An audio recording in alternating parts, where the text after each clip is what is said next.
HP ini, pakai ini. Ya, silakan Ustadz Wafi. Yuk, langsung. Apa yang mau dibahas? Kita bahas yang ringan-ringan aja Ustadz, masalah ketidakadilan gitu loh. Kita tadi lagi bahas mengenai apa ya saya bilang ya, ketidakadilan di negara kita ini Pak Ustadz, ya kan? Dari kamu ngomong dulu 5 menit terus saya ya. Baik, lanjut. Baik, tadi nyambung aja ya. Jadi gini Ustadz, jadi dari sudut pandang saya ini, masyarakat muslim pada umumnya itu masyarakat yang begitu mudahnya digerakkan melakukan gerakan-gerakan yang memaksa gitu. Contoh, saya kasih contoh. Misalnya yang menimpa Arswendo. Ya. Arswendo pada waktu itu dia membuat polling. Pollingnya itu adalah siapa tokoh favorit kalian. Nah, ketika dibuat tokoh favorit kalian, terkumpullah di situ tokoh favorit pertama Soeharto, favorit kedua bla bla bla, keempat Arswendo, kelima Muhammad. Cuman gara-gara itu dibilang penistaan. Coba, ngeri kan? Langsung demo di mana-mana, kantor tabloidnya di demo di mana-mana, akhirnya Arswendo kena penjara 5 tahun. Itu kasus, itu berkaca dari situ. Kemudian Pak Ahok juga begitu. Dia hanya ngomong masalah adanya orang-orang yang menunggangi kitab suci bla bla bla bla, akhirnya apa? Di demo kena. Terakhir AB dilaporkan, laporannya nggak jalan-jalan. Tapi gara-gara di demo langsung masuk. Jadi setelah saya pelajari kasusnya ini Pak Ustadz, jadi memang jurus ampuh kalian ini adalah demo, membuat huru hara supaya yang kalian paksakan supaya itu menista agama jadi menista agama. Ini sungguh sangat miris. Dan yang baru-baru terjadi sama AB anak Batak. Nah, sekarang pun yang masalah si Agatha ya, kan lapor tuh di mana-mana tuh, si ini lapor segala macam pada lapor. Nah sekarang begini Ustadz Wafi, kalau memang kita gentle, kenapa sih tidak dibiarkan saja kepolisian yang memproses? Kenapa sih kok harus main geruduk-geruduk? Coba bisa nggak kita ini debat, diskusi ya? Kalau ada penistaan laporkan ke polisi, nggak usah demo-demo. Saya yakin ya, Agatha selama tidak digerebek rumahnya, kasusnya nggak akan diproses. Saya jamin, seperti kiamat, nggak akan diproses kasusnya. Karena apa? Karena nggak ada yang melanggar pidana. Yang dikatakan Agatha bahwasanya begini dan begitu, setelah saya selidiki, ya, walaupun ada kata-kata tambahan-tambahan narasi-narasi yang dia bikin sendiri, ada dasarnya. Makanya saya bilang begini Ustadz, seandainya nih kita mau jujur-jujuran, ya, apa yang kalian perbuat seperti yang dilakukan Zakir Naik, ulama kalian, membahas-bahas Bible di hadapan 40.000 jemaah, difasilitasi oleh negara, dikawal oleh kepolisian negara Republik Indonesia, didampingi oleh organisasi-organisasi muslim, MUI ada, Mualaf Center Indonesia ada. Kejadiannya sudah terjadi, nggak mungkin lagi kita balik lagi. Artinya apa? Artinya Ustadz Wafi, kalau sudah seperti itu, maka harus ada keadilan bahwa kami orang Kristen harus boleh juga membahas Quran kalian. Dan ketika kami bahas Quran kalian, ketika kami bahas agama kalian, jangan marah-marah. Apalagi menggeruduk rumah, membuat situasi menjadi huru-hara sehingga polisi terpaksa, dalam tanda kutip terpaksa harus memproses kasusnya. Walaupun kasusnya sebenarnya nggak ada. Seperti itu Ustaz Wafi. Kita nggak bahas materi dulu Ustaz Wafi, kita bahas soal keadilan ini aja dulu lah. Gimana kira-kira? Karena saya yakin nih, kalau kami mengundang seorang pendeta membahas-bahas Quran dari Gelora Bung Karno ditonton oleh 40.000 orang Kristen, pasti nanti terjadi yang tidak-tidak. Begitu Ustaz Wafi dari saya pembukaannya. Silakan Ustaz Wafi.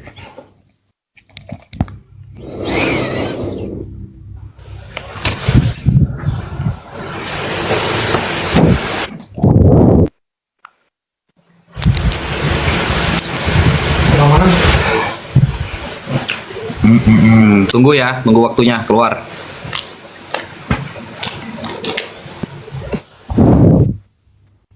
Yuk. Ya, silakan. Bismillahirrahmanirrahim. Assalamualaikum warahmatullahi taala wabarakatuh bagi kaum muslimin wal muslimat, dan salam sejahtera terhadap teman-teman Kristen semua yang menonton dimanapun kalian berada. Di sini saya Abdul Wafi ingin menyampaikan mengenai tentang apa yang disampaikan oleh Mas Edis terkait ketidakadilan agama, saudara. Jadi begini, setiap perkara di Indonesia itu diatur secara jelas di dalam hukum KUHP. Setiap aturan yang ada di negara Indonesia dihukum diatur secara jelas di dalam hukum KUHP. Contoh, saya kasih, penistaan agama. Itu tertulis dalam KUHP 156A, atau juga dibahas pada KUHP 175, 176, dan 177 pada tahun 2003 yang terbaru. Nah, pasal KUHP tentang penistaan agama itu dibahas jelas di dalam undang-undang bahwa ketika ada seseorang menyampaikan sesuatu yang dapat mengotori sebuah agama, dapat merendahkan atau nilainya menghina sebuah agama, maka siapapun berhak dilaporkan, saudara. Mau dari umat Islam ataupun umat Kristen, siapapun berhak. Demo, apakah demo dilarang oleh negara? Tidak, saudara. Kristen mau demo, silahkan. Yang penting ada undang-undang yang melatar belakangi demo tersebut. Bayangkan, Mas Edis, kita dijajah 3,5 abad oleh orang Kristen. Kemarin yang korupsi 271 triliun dan triliun-triliun yang lain, rata-rata orang Kristen. Saya anggap dia oknum. OPM yang ada di Papua, dia orang Kristen. Nah, itu adalah oknum-oknum yang kemudian berhak dilaporkan. Apakah kemudian demo itu diatur di dalam KUHP, Undang-Undang Dasar diatur, saudara? Apakah pemerintah melarang? Tidak. Itu adalah suara masyarakat karena kita adalah negara demokrasi, saudara. Jadi kita mau membahas adil atau tidak versi Indonesia, kita harus paham apa itu KUHP dan bagaimana kemudian Undang-Undang Dasar 1945 diatur tercatat jelas di dalam aturan-aturan Indonesia. Siapapun boleh melaporkan, siapapun boleh berdemo ketika dia memang merasa apa yang akan menjadi suara dia ditolak oleh pemerintah. Demo, tidak apa-apa. Jangan kemudian Mas Edis menolak sesuatu yang sudah aturannya boleh. Jangan kemudian Mas Edis menolak sesuatu yang aturnya memang kita punya hak. Kalau memang teman-teman Kristen seumpama ada yang mau dilaporkan dalam pihak Islam, laporkan, saudara. Laporkan. Tidak apa-apa, kita siap. Dan penjara itu sebenarnya hukuman yang sah, ya, hukuman yang sah di negara kita. Kalau kita buka Bible, kita buka Al-Quran, sebenarnya aturan kita sudah jauh berbeda. Contoh, di dalam perjanjian lama, kalau melawan orang tua harus dirajam. Kalau di kita, sangat dilarang untuk melawan orang tua. Itu aturannya berbeda. Nah, kita ini hidup di negara yang aturannya sudah ada. Demokrasi itu sangat disetujui oleh semua pihak. Gak ada satupun yang menolak negara Indonesia negara demokrasi. Jadi kita berbicara hukum itu ada pasalnya, Mas Edis. Harus pahami dulu. Jangan kemudian Mas Edis menolak ini, menolak itu, tidak adil ini, tidak adil itu. Lakukan seperti yang Islam lakukan kalau Anda memang merasa benar. Tidak apa-apa, Mas Edis. Kita legowo ketika sumpama ada orang Islam menghujat, menghina Tuhan orang lain. Laporkan sesuai dengan pasal yang sudah Anda tetapkan. Oh, ini mengotori Tuhan kita, agama. Contohnya di dalam Google. Di dalam Google, kalau kita lihat banyak foto-foto Yesus seumpama. Ya, seumpama ya, saya kasih contoh. Kemudian saya menampilkan foto Yesus yang di Afrika, yang kulitnya hitam, yang tidak ganteng sama sekali. Apakah itu kemudian penistaan? Oke, laporkan. Karena foto Yesus menurut sesuai aliran masing-masing berbeda. Apakah ketika kita menampilkan Yesus yang dipajang di gereja tidak memakai baju, apakah penistaan? Dibahas begitu. Sekian, terima kasih. Berarti sekarang namanya jadi sendiri ya? Ayo mau berpikir. Kalau pagi aku pokoknya dari pagi aku kan bahwa kalau itu kalau bawa kedua. Jadi kalau saya ada biasa bawa kan dia pakai keluar dan mau bawa sama. Baru juga ya? Muslim udah berapa tahun? 2000.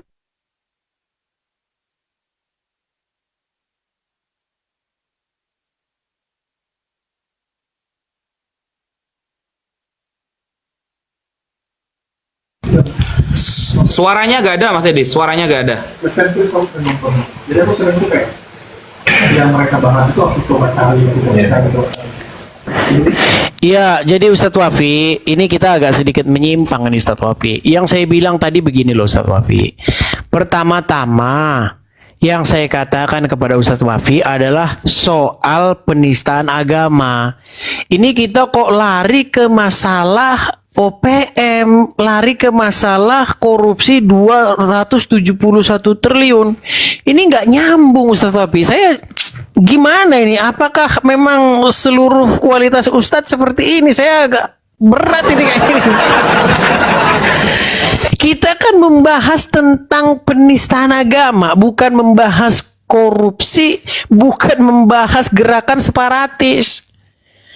Begini loh Ustaz, kita ini kan sama-sama para pendebat nih, ya kan? Yang jadi masalah itu begini Ustadz Wafi, kalau Muslim bahas Bible seperti yang dilakukan Zakir Naik, ada contohnya langsung loh, difasilitasi oleh negara, ya kan? Kenapa saya katakan difasilitasi oleh negara? Karena menggunakan alat-alat negara. Contoh alat-alat negara yang dipakai itu adalah Kepolisian Negara Republik Indonesia. Dipakai itu untuk mengawal Zakir Naik membahas-bahas kitab suci orang. Ya kan? Nah, lalu diberikan juga fasilitas-fasilitas negara. Contohnya stadion. Karena stadion itu pasti bukan milik pribadi, itu pasti milik negara. Dipakai loh stadionnya itu membahas-bahas Bible, membahas-bahas kitab suci kami orang Kristen. Nah, itu bukan penistaan agama namanya. Bayangkan Ustadz Wafi, tolong Ustadz Wafi jujur. Kalau sempat ada orang Kristen membuat acara yang sama, coba. Kami bikin acara di Gelora Bung Karno, membahas Quran, menantang-nantang umat Muslim, bahwasanya kalau ada umat Muslim begini, apa yang terjadi Ustadz Wafi? Gitu loh. Nah, sekarang ini Ustadz Wafi, yang terjadi apa? APII, Apologet Islam Indonesia, melaporkan ABCD karena penistaan agama. Sekarang ayo kita ngaca. Apakah orang-orang APII tidak melakukan hal yang sama? Coba kita kalau mau jujur. Contoh, saya kasih contoh. Bagaimana si Nora mengatakan bahwasanya semua perempuan orang Kristen itu adalah petetecur katanya. Ada videonya, dia bilang begitu. Semua perempuan Kristen itu katanya pecur katanya. Kan itu sudah penistaan namanya. Masa dia bilang seperti itu? Terus si Juma mempelesetkan haleluya menjadi haleludah. Coba. Jadi kalau kita mau jujur nih, mau jujur-jujuran, orang-orang APII nggak semuanya. Kalau Ustadz Wafi selama ini saya lihat nggak ada watak-watak seperti itu. Wafi, Alif, itu saya akui nggak punya watak-watak tukang hujat. Gitu loh. Yang menjadi pertanyaan saya sekarang, kenapa kok wadah APII yang berisi orang-orang seperti itu melaporkan yang dari pihak Kristen, apologet Kristen atas tuduhan penistaan agama? Dan cara liciknya, saya lihat di channel-channel kalian memprovokatori, memenggal video orang, memotong video orang, lalu mengatakan, lihat orang ini menista agama kita. Apa tidak mendidih darah kalian bahwa Rasulullah dikatakan begini? Kalian menghasut orang di channel-channel itu. Nggak kasihan kalian dengan keselamatan mereka. Gitu loh. Kalau memang melanggar hukum, tinggal laporkan ke polisi. Kenapa harus bikin video-video hasut-hasutan seperti itu? Cobalah kalau kita fair-fairan begitu, Ustadz. Silakan, Ustadz. Oke. Kita tunggu waktu ya. Ya. Tunggu waktu. Tuhan kami nggak perlu dibela.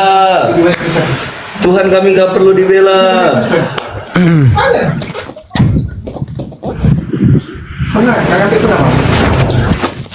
Oke, bismillahirrahmanirrahim. Baru saja kita berdiskusi, Mas Edi sudah merendahkan saya. Apakah kualitas Ustadz seperti ini? Nah, bahasa seperti itu kan tidak etis sebenarnya, Mas Edi. Tidak etis. Dalam perdiskusian yang dewasa, bahasa menyerang pribadi seperti itu tidak etis. Kenapa? Saya menampilkan OPM Kristen, yang menjajah Indonesia Kristen, kemudian yang korupsi Kristen. Kenapa? Itu menunjukkan karena Anda tadi membawa-bawa Indonesia tidak adil gitu loh. Anda membawa-bawa negara ini tidak adil. Kalau sama-sama seperti itu ya sama gak adilnya. Ada oknum-oknum kemudian. Kenapa pelanggaran? Yang tidak enggak, rokok tadi, rokok. Nah, kenapa? Karena sampai bawa negara katanya tidak adil. Kalau konsepnya seperti itu, enggak seperti itu, Mas Edis. Saya akan menampilkan oknum-oknum Kristen yang kemudian sampai sekarang bebas. Tidak ada hukuman apapun. Sama kan? Gitu loh. Lalu kenapa masalah pelaporan, contohnya Mas Edis? Sampai menampilkan Nora. Contohnya ya, Nora mengatakan bahwa wanita-wanita Kristen pelacur, seumpama.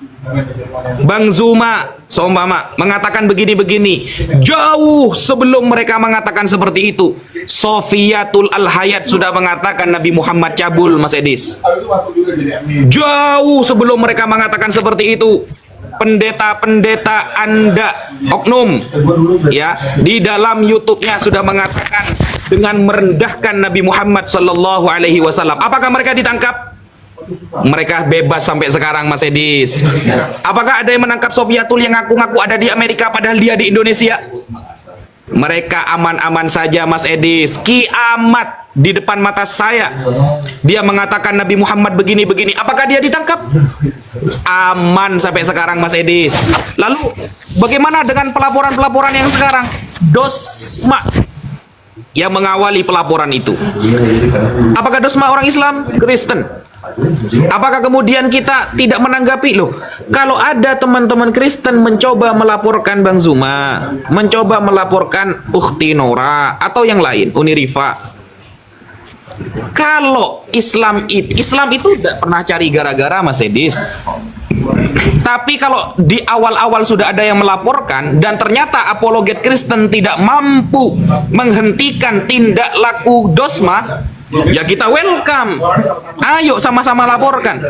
Jangan dikira kita diam sekarang. Jangan kita diam. Akan ada seperti 212 yang kedua nantinya. Jadi ternyata apologet Kristen sekian banyak tidak bisa menghentikan satu Dosma yang melapor-laporkan sekarang. Tidak bisa. Mereka tidak mampu. Padahal setiap hari mereka baca kitab suci. Setiap hari mereka menyebut nama Yesus. Tidak mampu menghentikan Dosma. Ya, ketika Dosma mengawali Islam, kalau diawali kita tidak pernah diajari mundur, Mas Edis. Qad ji'tukum biqaumin yuhibbunal maut kama tuhibbunal haya, kata Sayyidina Khalid bin Walid. Kita datang kepada kalian dengan kaum yang cinta kematian sebagaimana kalian cinta kepada kehidupan, kata Sayyidina Khalid bin Walid. In tansurullah yansurkum wa yuthabbit aqdamakum. Kalau kalian menolong agama Allah, maka Allah akan menolong kalian. Kalau ternyata sekelas apologet Kristen yang semuanya orang-orang keren nggak bisa menghentikan laporan Dosma. Ketika tidak bisa, ya kita harus adil dong, seimbang. Ya kita laporkan juga bahwa jauh sebelum Ukhti Nora mengatakan demikian, jauh sebelum Akhi Zuma mengatakan demikian, jauh sebelum teman-teman apologet Islam mengatakan demikian, sudah ada YouTube kemudian orang Kristen yang mengatakan Nabi Muhammad begini, Allah begini, Al-Quran begitu, dan lain sebagainya, dan mereka aman-aman saja sampai detik ini, saudara. Begitu Mas Edis. Tapi kayak saya, ya kalau saya pribadi, saya lebih suka diskusi yang santai, yang ilmiah. Kalau saya itu, tapi ketika kemudian saya melihat, kemudian teman-teman saya kok dilaporkan, saya melihat Mas Edis, awalnya ketika Bang Zuma dilaporkan, saya melihat apakah teman-teman apologet Islam, apologet Kristen bisa menghentikan jejak langkah atau laporan-laporan yang dilaporkan oleh Dosma. Ternyata tidak bisa, tidak mampu. Ketika tidak mampu, ya sudah, kita juga mengawali dengan laporan-laporan yang sama. Nanti kan kita ketemu di pengadilan, kita akan diskusi di sana Mas Edis. Begitu. Baik, kita tanggapi ya. Saya tanggapi.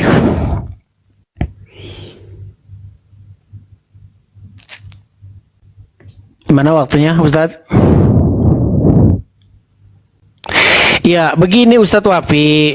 Kenapa saya katakan, waduh, masa Ustadz seperti ini kualitasnya? Gini loh, kita ini kan sedang membahas tema tentang penistaan. Tapi Ustadz Wafi kok larinya membandingkannya dengan gerakan separatis, kemudian membandingkannya dengan orang yang korupsi. Makanya tadi saya bilang begitu. Adapun seperti itu Ustadz Wafi, maksud saya supaya kedepannya Ustadz Wafi berubah. Karena yang dibahas nih A bukan B gitu loh. Nah kemudian tadi masalah ini ya, siapa yang memulai duluan? Ustadz Wafi, kalau kita seperti itu, nanti kita ujung-ujungnya itu ke akar masalahnya Ustadz Wafi. Nanti kalaupun Ustadz Wafi bilang sebelum ini, ada ini, nanti saya balik lagi.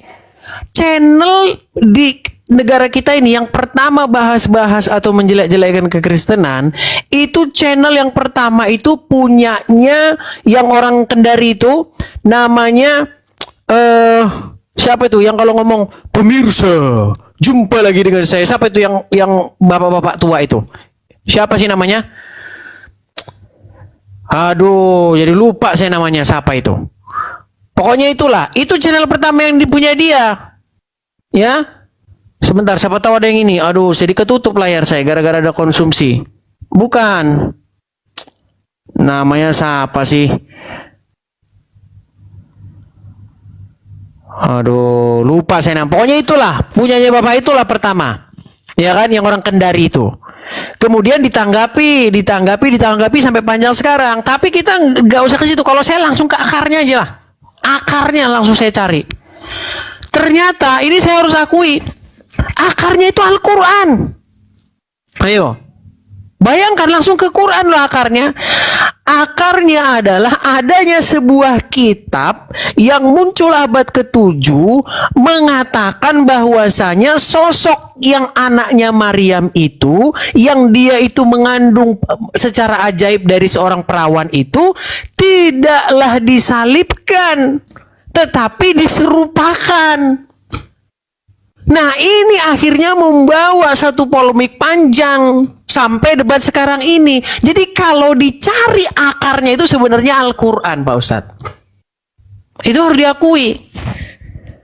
Jadi perdebatan antara Islam dan Kristen itu adalah sebuah hal yang tidak bisa dihindari. Karena apa? Karena kitab Anda yang datang abad ke-7 membahas-bahas tentang salib.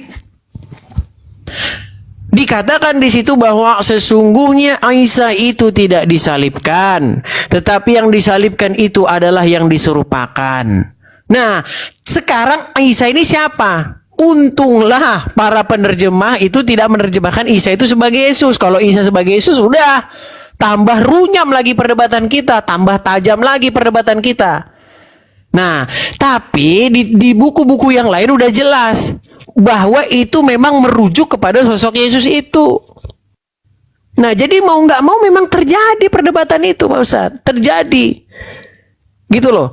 Nah, memang sekarang ini yang sedang kita pikirkan itu adalah bagaimana perdebatan itu terjadi secara sehat gitu loh. Nggak main hujat-hujatan, nggak main maki-makian. Nah, kita tentu saja saya nggak bisa ngontrol orang loh, Pak Ustadz. Saya nggak bisa ngontrol orang.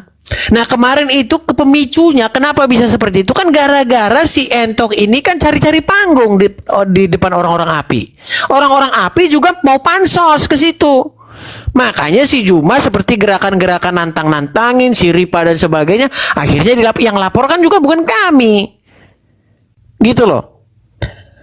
Nah, yang jadi masalah itu sekarang begini loh, kenapa saya begini ya, yang saya lihat, apakah APII melapor ini motifnya adalah karena agama atau karena Zuma?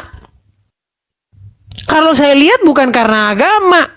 Karena selama ini sebelum si Juma dilaporkan, nggak ada Agatha dilaporkan, nggak ada AB dilaporkan. Jadi seperti seolah-olah udah kena pukul, udah kalang kabut, akhirnya pukul sembarangan, siapa aja yang kena. Nah, jadi saya pengenlah kejujuran dari teman-teman sekalian lah. Karena ada sebagian juga nih dari yang muslim-muslim yang masih murni-murni juga, saya lihat masih ada. Tapi yang saya lihat nampaknya sekarang ini sudah memenuhi kepentingannya si Juma, bukan kepentingan agama lagi. Tapi udah kepentingannya seseorang tertentu. Seperti itu. Silakan.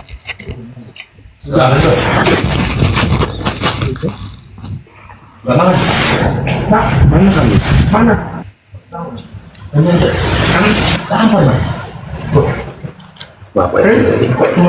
Yuk. Ya, silakan. Oke. Bismillahirrahmanirrahim. Bayangkan Mas Edis, yang pertama kali melapor tuh siapa sih sebenarnya? Kristen atau Islam? Ratu Entok dilaporkan pertama kali. Bang Zuma, Ukhti Nora, Uni Rifa, 4 dilaporkan. Masa kita gak mau balas? Ya rugilah Mas Edis. 4 dilaporkan. Masa kita diam saja? Ya rugilah. Karena kita sama-sama punya hak. Gini Mas Edis, kalau Mas Edis mengatakan bahwa awal mula pemicu perdebatan adalah Al-Quran, lalu seolah-olah Mas Edis menyalahkan Al-Quran karena Al-Quran mengatakan dalam surah An-Nisa ayat 157, wa qaulihim inna qatalnal masiha Isa bin Maryam wa ma qataluhu wa ma salabuhu walakin syubbiha lahum, yang kemudian dinarasikan Nabi Isa tidak disalib, saudara. Itu adalah pemicu. Kenapa Al-Quran membahas salib? Kalau itu sebagai pemicu perdebatan, maka saya katakan bukan Al-Quran yang bersalah Mas Edis, tapi perjanjian baru yang bersalah. Kenapa kemudian jauh sebelum datangnya perjanjian baru tidak pernah dinarasikan Tuhan itu manusia, Mas Edis? Jauh sebelum perjanjian baru datang tidak pernah orang Yahudi meyakini yang namanya Yesus ini adalah sebuah nubuatan. Yahudi mana yang kemudian meyakini bahwa Yesus ini nubuatannya sudah ada? Mayoritas Yahudi tidak ada yang menerima. Kalau Al-Quran sebagai pemicu, maka perjanjian baru juga menjadi pemicu. Bahkan jauh lebih awal perjanjian baru dinarasikan dalam perjanjian lama, kitab orang Yahudi Tuhan bukan manusia. Tuhan tidak bisa dilihat.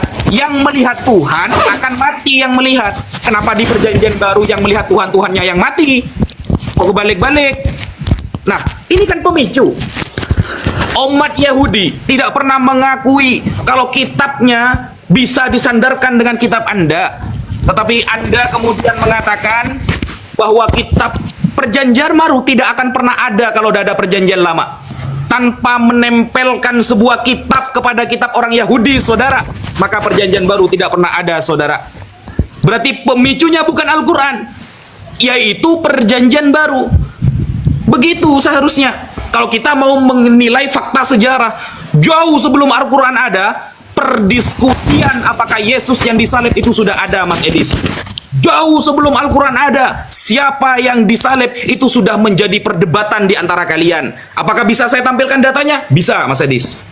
Sehingga Al-Quran hanya menarasikan sebuah fakta sejarah bahwa Yesus atau Nabi Isa tidak disalib. Kalau kemudian para apologet mengatakan Yesus dan Nabi Isa berbeda, kenapa kemudian para gereja semuanya banyak yang menggunakan gereja Isa Al-Masih, Mas Edis.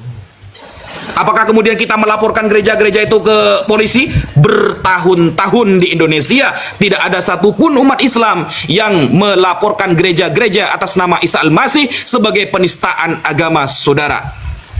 Tidak ada. Kita biarkan, tidak apa-apa. Kalender yang diresmikan oleh negara tanggal 25 Desember. Kelahiran siapa? Isa Al-Masih. Baru-baru ini aja diganti Yesus Kristus. Apakah kemudian 25 Desember tidak menjadi perdebatan di antara kalian? Jauh sebelum adanya kalender, kalian sudah berdebat mati-matian. Apakah Yesus lahir di bulan Elul atau di bulan Taf? Kalau menurut kalender Yahudi ya, Taf ada Elul yang seharusnya musim panas itu ada di bulan Agustus. Kenapa kemudian ada di bulan Desember, musim dingin? Perdebatan seperti itu sudah ada di antara kalian. Al-Quran kemudian hanya menarasikan bahwa Nabi Isa tidak disalib. Dan itu juga dinarasikan oleh para ulama tafsir seperti dalam kitab Mafatihul Ghaib yang ditulis oleh Al-Imam Fakhruddin Ar-Razi, bahwa di kalangan umat Kristen yantahi ila aqwamin qalilina lam yattafiq alaihim al-kidhbu. Perdebatan masalah apakah Yesus yang disalib atau tidak itu sanadnya tidak kemudian mutawatir, hanya kembali kepada orang yang sedikit yang bisa jadi mereka berbohong. Itu kan ilmiah. Kalau pemicunya Al-Quran, maka jauh sebelum itu Yahudi sudah merasa dinistakan agamanya karena selalu ditempelkan kitab sucinya dengan perjanjian baru, saudara. Mohon maaf, karena Anda membawa Al-Quran. Jadi sebenarnya kita santai-santai saja. Dan kenapa takut sekali sih di penjara gitu loh. Sekian, terima kasih.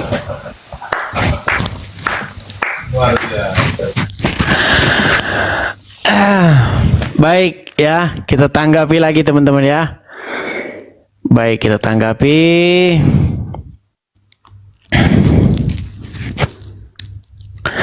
Baik ya, begini Ustadz Wafi ya. Jadi Anda sendiri sudah mengakui bahwasanya kitab Anda itu datang sebagai salah satu biang masalah. Lalu Anda melemparkan masalah itu, kalau gitu masalahnya adalah di perjanjian baru. Begini Ustadz Wapi, masalahnya yang berdebat itu adalah orang-orang Yahudi dan orang-orang Kristen tentang apakah Yesus itu Mesias atau tidak. Nah ini Islam datang dari mana? Gitu loh.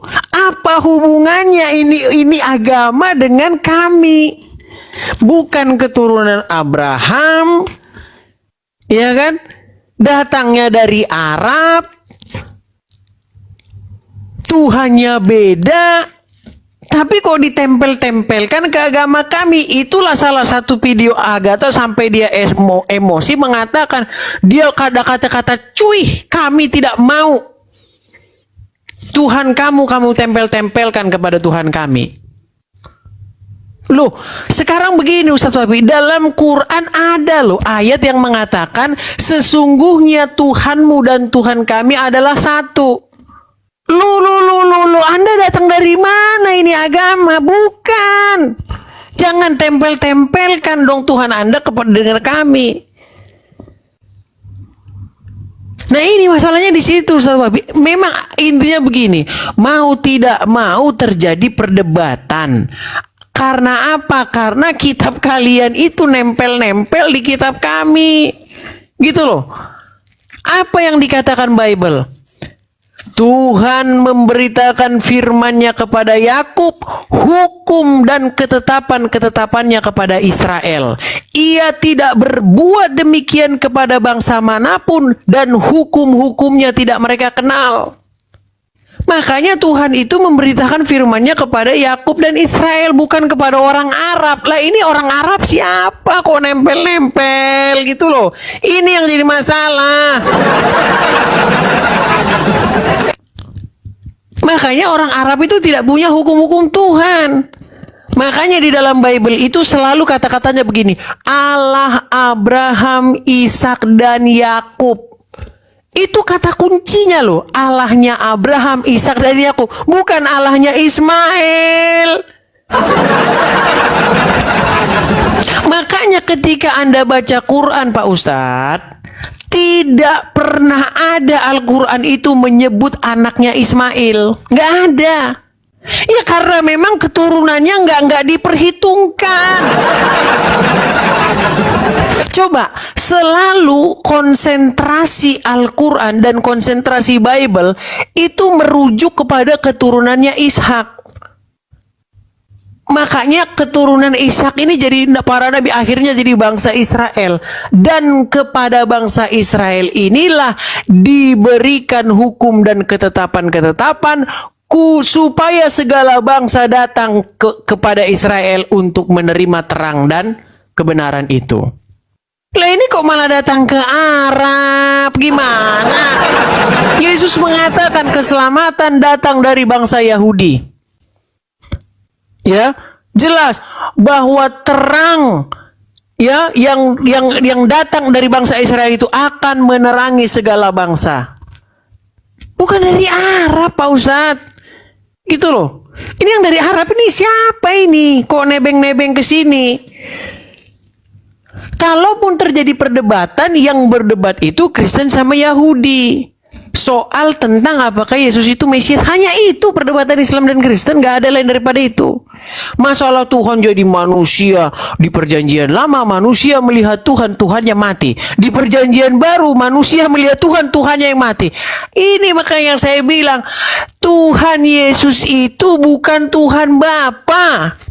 Bapa itu gak pernah jadi manusia. Jangan menyerang keyakinan yang tidak kami yakini. Kalian itu kalau menyerang begitu kewanes. Orang-orang yang percaya Bapa menjelma menjadi manusia, kami nggak percaya itu, Ustadz. Makanya yang saya bilang, tolonglah Ustadz, jangan menyerang sesuatu yang tidak kami yakini. Makanya kami itu nggak percaya Bapa itu menjelma jadi manusia, nggak percaya. Yang datang menjadi manusia itu adalah Sang Mesias, Firman yang menjadi manusia. Seperti itu Pak Ustadz. Jadi jangan ada narasi-narasi seperti itu lagi. Perjanjian lama manusia melihat Tuhan, manusia mati. Perjanjian baru kebalikannya. Silakan. Silakan.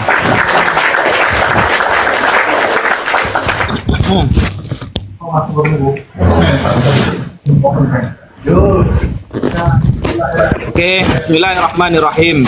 Sepertinya Mas Edis mulai bingung ini. Ingat Mas Edis, saya tidak akan menarasikan sesuatu sebelum Anda yang memulai. Anda mengatakan polemik terjadi karena Al-Quran. Maka jauh sebelum Al-Quran, polemik itu jauh lebih dahsyat antara perjanjian lama dengan perjanjian baru. Maka berarti bukan Al-Quran. Al-Quran hanya menceritakan apa yang terjadi dahulu. Ingat, saya garis bawahi ya. Al-Quran hanya menceritakan apa yang terjadi dahulu, guys. Antara apa? Antara umat Yahudi dan perjanjian baru orang-orang Kristen. Anda sangat lucu mengatakan menyalah-nyalahkan orang Arab, Cok.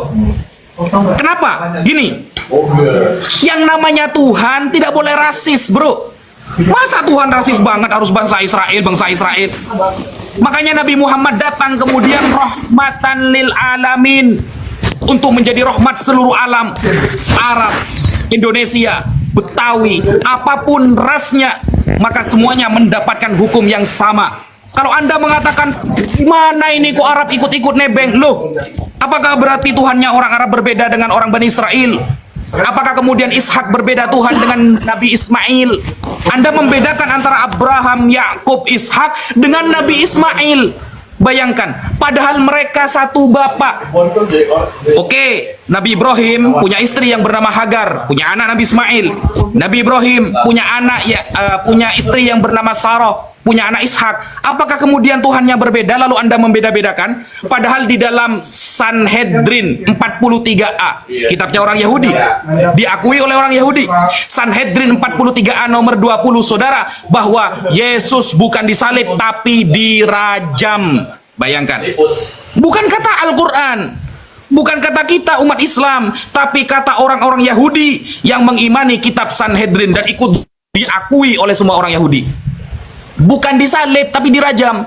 Makanya Al-Quran mengatakan dengan tegas di dalam surah An-Nisa, wa ma qataluhu yakina, mereka sedang tidak yakin membunuh Nabi Isa alaihissalam.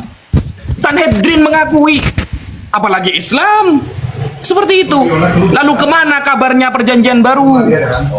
Yang kemudian merusak ajaran-ajaran yang ada di dalam kitab perjanjian lama.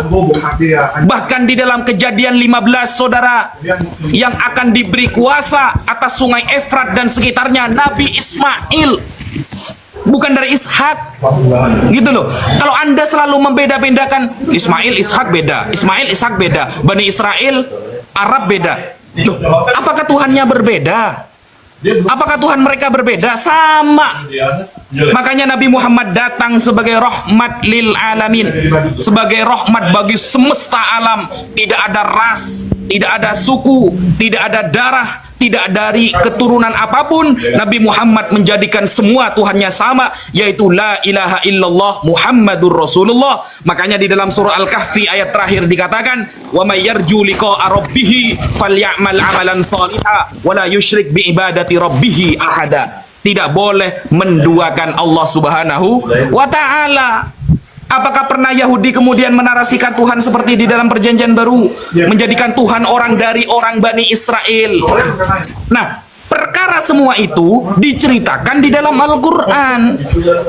Bani Israel juga diceritakan dalam Al-Quran. Makanya Nabi yang terbanyak yang disebutkan dalam Al-Quran adalah Nabi Musa alaihissalam. Kenapa? Allah mengatakan, ya Bani Israel, ya, ulkuru ni'mati allati an'amtu alaikum wa anni faddaltukum 'alal alamin. Bani Israel memang pernah menjadi umat terbaik di zamannya. Dibahas oleh Al-Qur'an.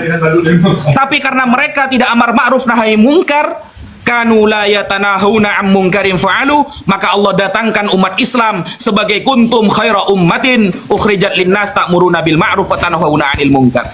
Ini ilmiah namanya, ada dalilnya, ada datanya. Kalau Anda mengatakan yang memicu Al-Quran, maka jauh sebelum itu perdebatan Anda dengan umat Yahudi sudah dak karuan, Mas Edis.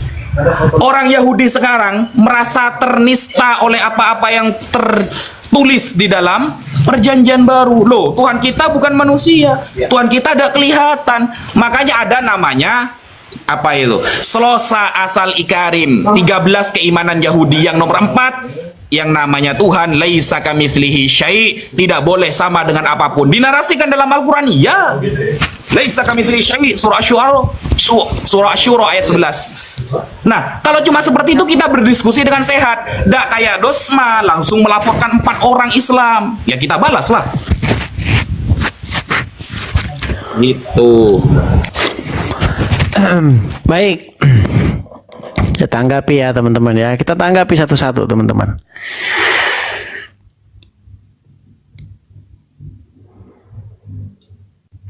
Baik ya, saya tanggapi ya. Jadi begini Pak Ustadz, mengenai kata-kata Tuhan yang rasis. Begini Ustadz, bahkan di dalam Quran sendiri itu tertulis bahwasanya Bani Israel itu dilebihkan di atas segala bangsa. Tapi ketika kalian orang Islam saya tanya, kenapa bisa begitu? Pasti kalian nggak bisa menjelaskan itu. Pasti nggak bisa menjelaskan. Jadi begini Pak Ustadz. Pada waktu itu, seluruh umat manusia di bawah kolong langit ini, semuanya adalah pendosa. Semua berbuat dosa. Ada satu orang benar yang dipilih oleh Tuhan, yaitu Abraham. Melalui satu orang inilah Tuhan akan menyelamatkan seluruh manusia. Makanya yang dipilih itu adalah dari keturunan Abraham. Supaya dari keturunan Abraham itulah nanti Tuhan membentuk satu umat yang dipersiapkan untuk melahirkan sang Mesias yang akan menyelamatkan dunia. Itu kenapa disebut bangsa Israel itu di atas segala bangsa, dipilih. Tapi narasinya sebenarnya bukan di atas segala bangsa. Kalau di atas segala bangsa, nah itu rasis malahan. Orang Israel itu adalah umat yang dipilih. Karena apa? Karena dari keturunan Abraham. Gitu loh. Nah sekarang kalau dibilang Tuhannya beda-beda Ustadz. Ya. Sekarang tahun 2024. Kalau kita kembali ke masa lalu, kita kembali ke penggalian sejarah, setiap bangsa ini Tuhannya beda-beda. gali di Jawa Timur, gali di Jawa Barat, gali di Sulawesi, gali di Sumatera. Tuhan yang disembah orang di Sulawesi nggak sama dengan Tuhan yang disembah di Jawa Barat. Sekarang 2024 iya, karena udah ada masuk penyebaran agama. Pada waktu itu zaman Abraham beda, Ustadz. Zaman Abraham ya sama zaman sekarang itu nggak sama. Peninggalan-peninggalan masa lalu membuktikan bahwa setiap bangsa Tuhannya beda. Ya kan? Orang Arab Tuhannya beda, orang Filistin Tuhannya beda, orang Mesir Tuhannya beda. Tuhannya orang Mesir itu namanya Amun-Ra. Ya kan? Tuhannya orang Jepang nanti beda lagi. Tuhannya orang Persia beda lagi, namanya Ahura Mazda. Beda-beda, memang Tuhannya nggak sama. Gitu loh. Orang Arab juga beda lagi Tuhannya. Ada Latta, Uzza, Mana, beda. Orang Yunani nanti beda lagi. Gitu loh. Makanya mereka tidak mengenal hukum-hukum Tuhannya Abraham, Ishak dan Yakub. Gitu loh. Coba tanya orang-orang di India. Ya, yang mereka menyembah ini dan segala macam. Beda Tuhannya, mereka nggak kenal itu. Hukum dari Tuhannya Abraham, Ishak dan Yakub. Jadi makanya begini intinya Ustadz. Intinya Tuhan itu memilih bangsa Israel supaya dari bangsa Israel itu datang keselamatan. Nah sudah datang terang yang menyinari dunia itu sudah datang, yaitu Yesus. Nah sekarang ada matahari lain ini dari Arab datangnya, namanya Muhammad, yang kalian promosikan itu. Iya, kalian mempromosikan, mohon maaf, orang yang meninggal kalian promosikan. Kalian mempromosikan supaya orang ikut orang meninggal di kuburan. Padahal terang yang sejati adalah Yesus. Jadi kekristenan itu bukan memberitakan orang mati, tapi memberitakan firman yang hidup, yang bahkan mengalahkan kematian. Kalian sebaliknya, kalian memberitakan orang mati di kuburan. Nah makanya saya menjawab, ketika menjawab dilapor polisi. Kan repot kayak begini Ustadz. Lagian Ustadz, masalah mengenai kitabnya datang memberi ini, memberi itu, penjelasan dan segala macam. Ustadz, apa susahnya sih bagi Allah ngasih tahu siapa yang disalib? Bagaimana mungkin kitab yang jelas memberi penjelasan bilang Yesus tidak disalib, ketika ditanya siapa yang disalib bingung, gimana nih? Itu kan ibarat gini, membantah siapa presiden pertama Republik Indonesia, Soekarno. Bukan Soekarno. Siapa? Pokoknya bukan. Loh, kalau bukan harus ada jawabannya Pak Ustadz. Kalau Yesus tidak disalib, diserupakan, terus yang disalib siapa? Namanya siapa? Yang diserupakan ini siapa? Ini tokoh fiktif atau apa yang diserupakan ini? Apa anaknya nggak nyari, emaknya nggak nyari, istrinya nggak nyari? Ini tuh aduh gimana? Silakan Ustaz. Berat ini teman-teman. Sama yang kedua. Mana ini yang muncul? Tahu dia. Jawab. Ya. Oke. Ya mungkin ini putaran terakhir ya. Saya pindah tempat karena untuk ngecas juga. Oke, silakan. Bismillahirrahmanirrahim. Kenapa kemudian Al-Quran tidak menjelaskan siapa yang disalib? Itulah Mas Edis. Masa Anda puluhan tahun katanya membaca Al-Quran, ternyata masalah sepele seperti ini Anda gak tahu gitu loh. Nah, ingat Mas Edis, Al-Quran itu bukan kitab yang mau menjelaskan sejarah secara detail. Bukan. Al-Quran itu tidak kemudian menjelaskan siapa yang disalib. Tidak. Al-Quran sudah menjawab itu Mas Edis, apa yang Anda tanyakan. Wa kullan naqussu 'alaika min amba'ir rusul ma nuthabbitu bihi fuadak. Cerita para rasul terdahulu aku ceritakan kepadamu Muhammad untuk meneguhkan hati kamu. Jadi tujuan Al-Quran menceritakan tentang nabi-nabi terdahulu bukan untuk menjelaskan siapa yang disalib, bukan menjelaskan untuk apa disalib, tetapi menjelaskan untuk meneguhkan hati Nabi Muhammad. Tidak ada kepentingan kemudian Al-Quran menjelaskan siapa yang disalib. Toh ternyata di dalam Bible indikasi perbedaan itu ada, Mas Edis. Dan Al-Quran membenarkan itu, bahwa perbedaan siapa yang disalib itu ada. Itu tujuan Al-Quran, bukan kitab sejarah. Gitu loh, itu perbedaannya.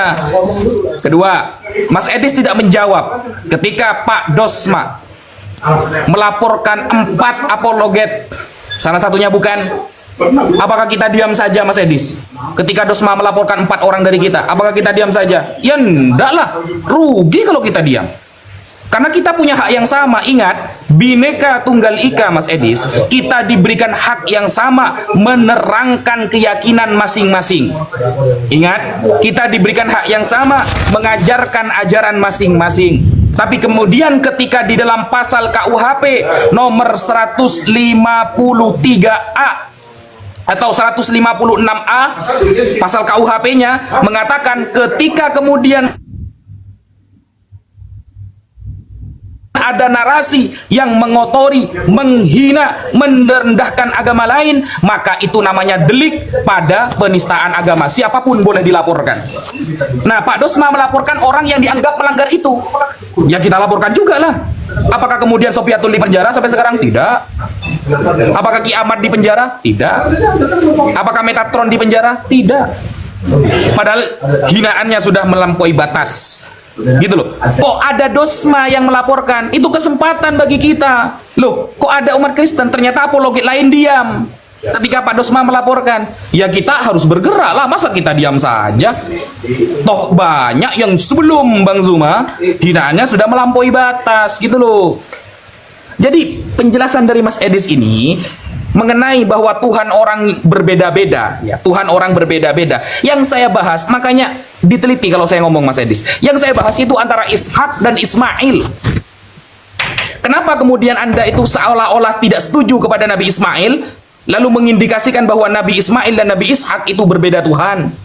Padahal mereka sama-sama anaknya Nabi Ibrahim. Nabi Ibrahim dari mana? Dari Irak. Berarti keselamatan orang Kristen dari Irak, bukan dari Bani Israel. Dia selamat datang di kebenaran, saudara. Ya. Berarti keselamatannya dari Irak dong. Nabi Ibrahim dari Irak loh. Yang dipuji-puji di dalam perjanjian lama berkali-kali bahwa yang memberkati Abraham berarti dia akan diberkati oleh Tuhan. Yang menghina melaknat Abraham akan dilaknat oleh Tuhan. Dari mana dia? Dari Irak. Bukan Bani Israel. Makana Ibrahim Yahudian wala Nasranian.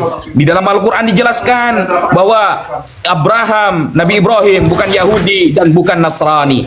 Kan begitu. Jangan kemudian Mas Edis, kalau semuanya Anda tidak akan bisa menjawab kalau Al-Quran ternyata pernah mengagungkan Bani Israel. Jawabannya sudah ada, sudah dulu ditulis oleh para ulama. Kenapa? Karena Bani Israel hidup di tanah yang didatangi banyak para rasul. Ingat, qad khalat min qablihir rusul, sebelum datangnya Nabi Muhammad, tanah Palestina, tanah Syam itu banyak didatangi para rasul. Karena para rasul mereka dimuliakan oleh Allah. Sama seperti Nabi Muhammad. Nabi Muhammad dimuliakan karena dia adalah utusan Allah. Kok mengabarkan orang yang mati? Rasul itu utusan Allah. Dia manusia biasa, wajar dia mati. Tapi kalau ada Tuhan yang mati, itu yang kita heran. Hari kematian Tuhan itu ada di dalam kitab Anda. Kalau ada Tuhan yang mati, kita heran. Kalau ada Rasul mati, sudah biasa. Gitu loh. Baik, gimana Pak Ustadz? Apakah masih ada lanjut putaran? Oke, kita selesai dulu, udah apa-apa. Lanjut besok lagi. Thank you for the happiest year of my